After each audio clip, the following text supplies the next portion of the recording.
Welcome everyone, and this is a very new episode of Let's Talk About Change Management, and we have a special guest, and we have Harsha Boralessa. Hi, how are you, Harsha? Hi, Isabella. So pleased to join you today, and thank you for inviting me on your show.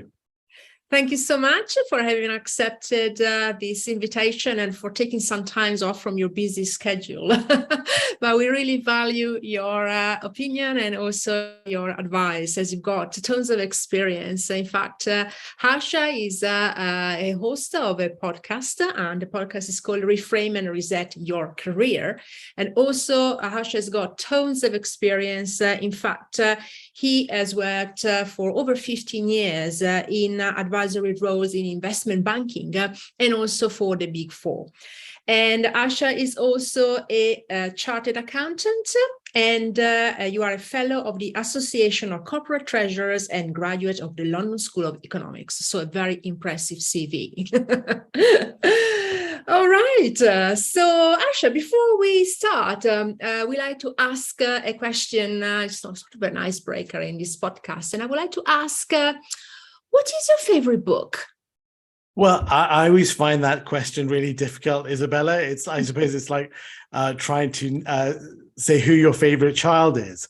So I'd rather say talk about the book that I'm currently reading. So I'm holding it up to the readers, and it's called Remain in Love. And it's a biography by one of the founders of the group, the Talking Heads, Chris Frantz. And I'm really interested in music, and I'm really interested in the creative arts.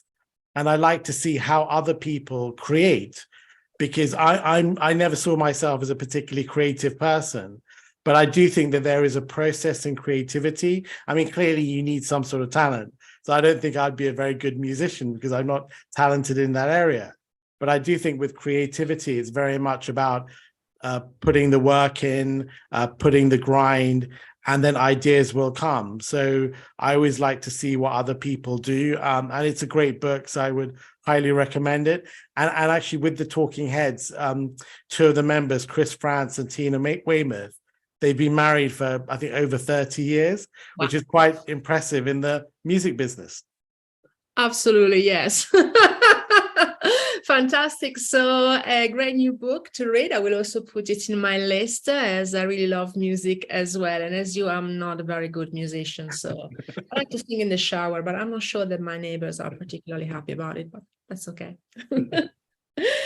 So let's go and talk about change management, and specifically when we are dealing with a change initiative. Resilience is a crucial element. And how would you describe resilience?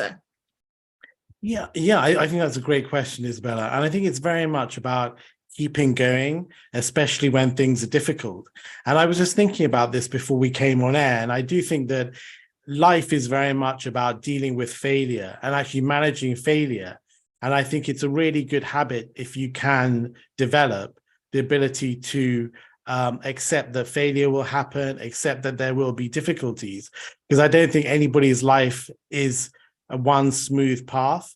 And I think if you have that mindset where you will have challenges, but you need to keep going. And I do think it's particularly relevant for change management, because people don't like change. And you'll always find that there are people who are not happy. They like to do things the way they are.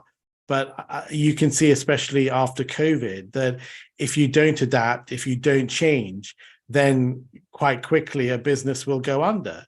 So I think that's a very important message from COVID. And I think the world is just changing more and more rapidly. So I think being resilient, being able to deal with pressure, it's becoming more and more important as we go forward.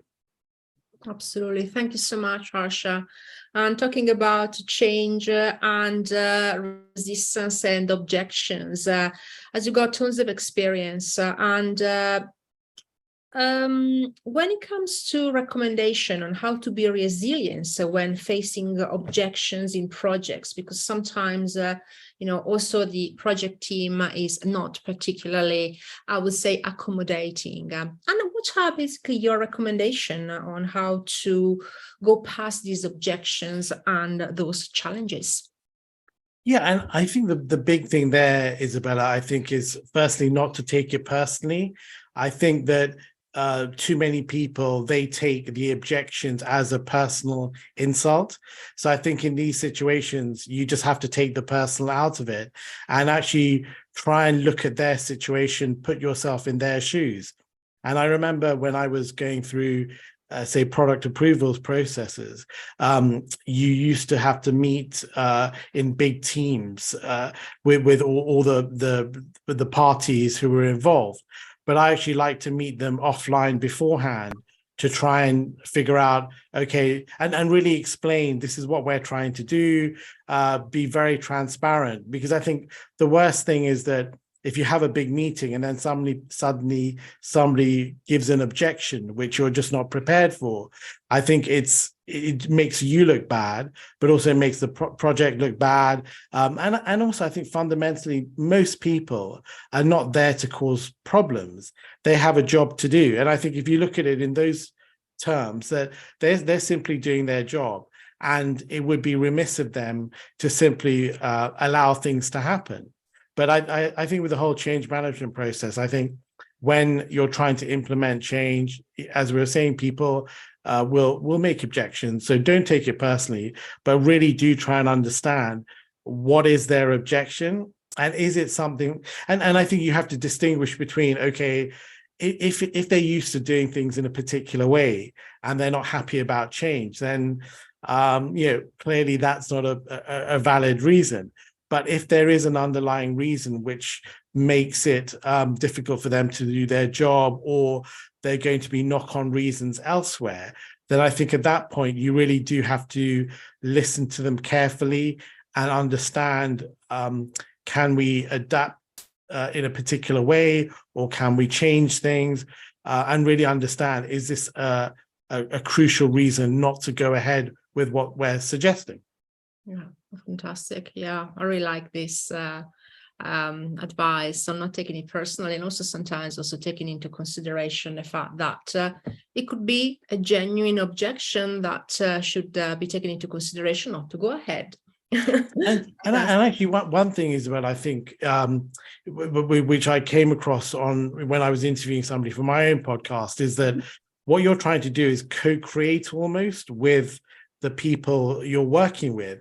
And I think if you're trying to say, look, this is not about me or my team trying to impose something onto you, this is about us trying to work with you together, then I think people are much more reasonable, and they don't feel as if you're trying to impact them and make their life difficult.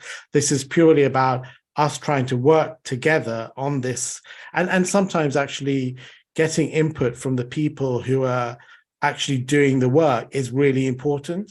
And I remember in banking, you have people who, you do the transaction, but then the money has to move. And the settlement process is actually a very complicated process. And you don't realize how difficult it is until you have to do it. And clearly there are big sums of money involved. And I always used to try and sit down with the settlement people and say, look, this is what we're trying to do. How do we do it? Because clearly you're the expert.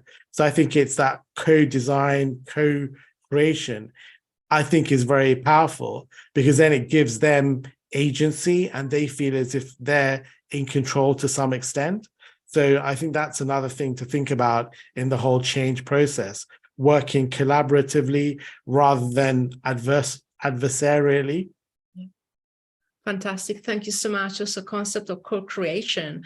And this looks like it requires soft skills. So what is the role of soft skills when being resilient during a change initiative? Well, I think from the person who's trying to make that change or impose, or lead that change process, is really important, I think, to have emotional intelligence and really understand what, as we've talked about, is trying to put yourself in that person's shoes and trying to say, well, imagine if I had to go through this change, how would I be feeling?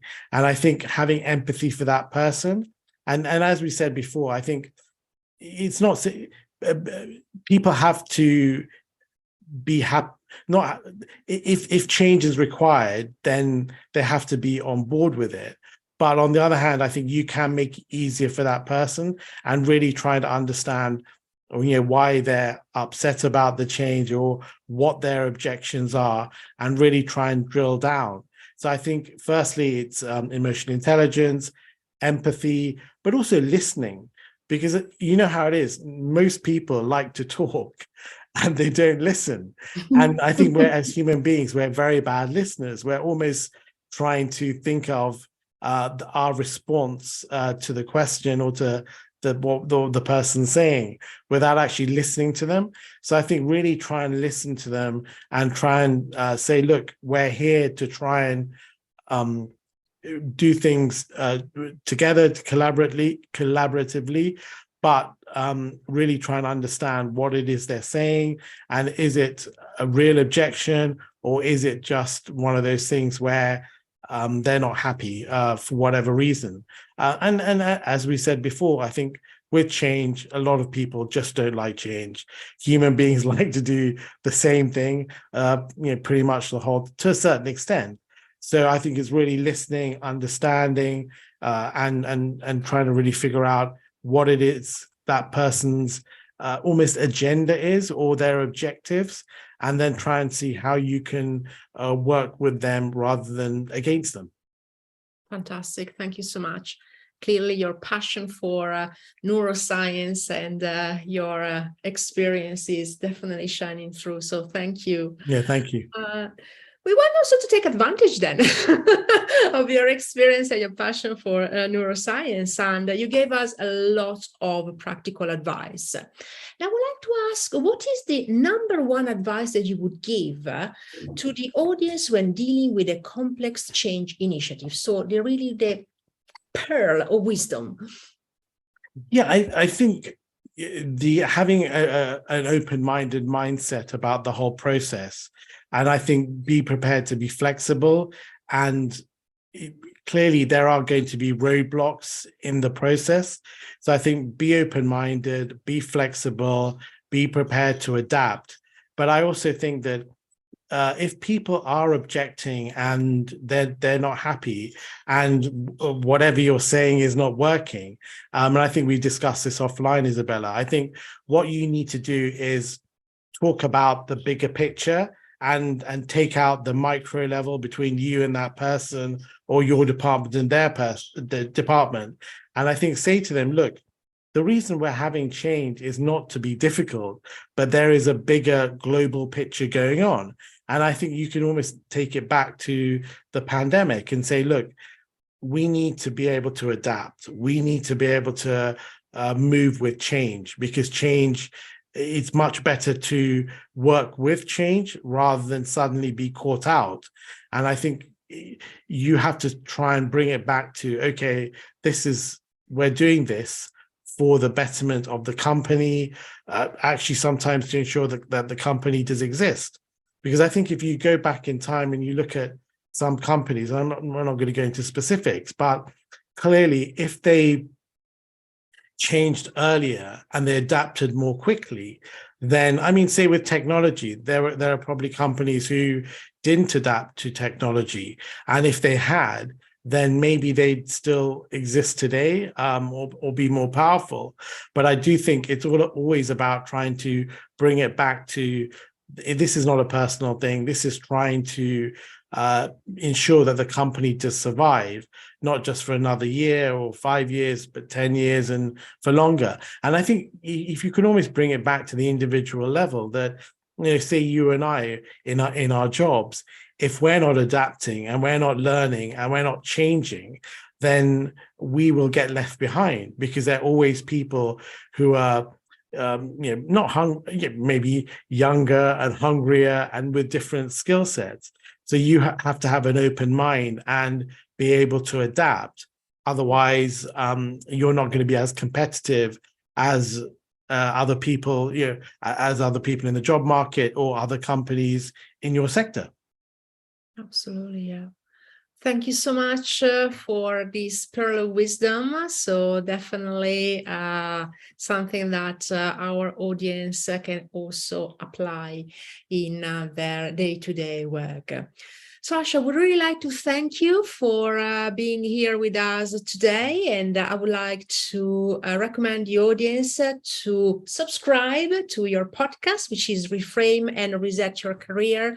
For you, it's fine. I'm going to put the link in the description so that I can easily reach you and follow you. So thank you so much. And I hope to see you soon. No, thank you, Isabella. And yeah, it's been great to be on your show.